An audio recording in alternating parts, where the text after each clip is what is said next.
The citywide manhunt continues this morning for a pair of gunmen involved in Tuesday's fatal shooting in the Mount Eden section of the Bronx. Yeah, the masked gunman pulled up on two separate scooters, opened fire, shooting 4 people and killing one of them. It is the latest in a series of crimes involving scooters, which is now leading the NYPD to crack down on this. Chief of Patrol John Chell, Deputy Commissioner of Operations Daughtry here this morning to tell us more about that. So great to have both of you here this morning to talk about this. Thank you. Let's talk about first and foremost this fatal shooting and if it appeared to be gang related and what we know about it so far. Well, it is gang motivated. Two gangs fighting on the streets of the Bronx on an afternoon. You see again scooters, multiple shooters, guns, and gangs. A terrible combination. The people that got shot, our hearts go out to them, but we're fairly sure in this case our detective bureau has an idea who it is. They'll be working through that, and they're going to end this. They're going to put a close on this case. So these victims were targeted specifically, or were they just caught in? We think a couple were targeted in this case. Again, two gangs fighting in the Bronx, and this is the appetite for mopeds to do crimes as we've been battling for the last 2 years. Now you have legal firearms and gang members. Terrible combination, like I said, and this should never happen. But our detective bureau will stop this. And were there also two? Oh, Kazzy, go ahead. No, I was gonna add to just what John says. Our cops are out there doing the best they can. So far, we recovered 9,500.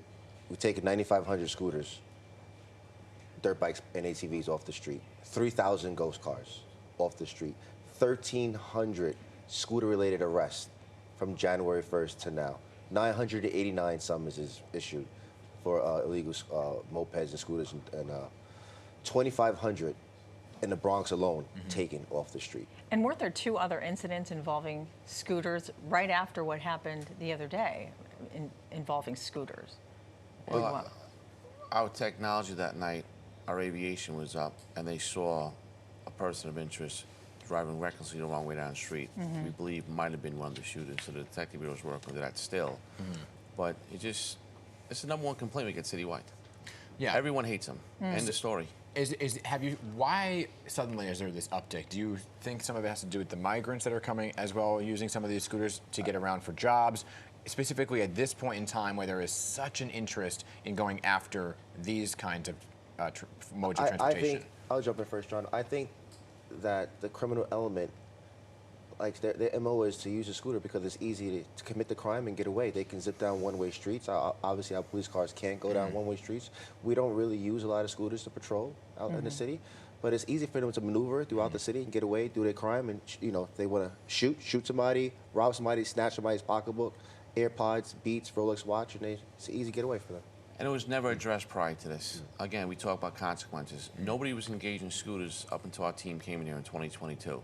So they didn't have to register no license, drive the way you want, do what you want. And then like the Commissioner said, the criminal element figured out it's quicker to get away with scooters.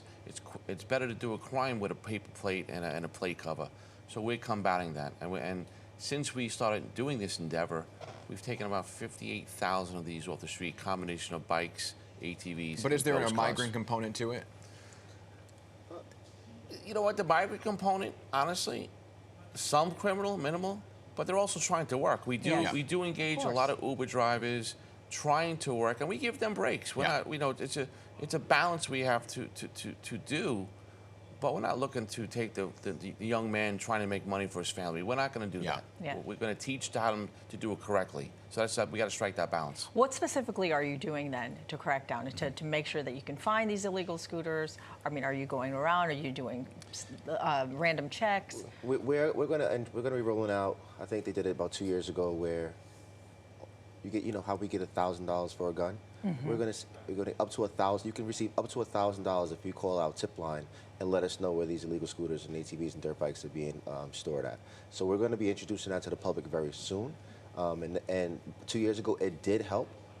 And we're going to use social media to tell our story, to let people know that we're out there taking these illegal dirt bikes, scooters, and ATVs. I recently me and John did a video, I don't know if you've seen it, where we, April 12th, we were in the Bronx, and we just did an impromptu video after we took about 55 scooters off the street.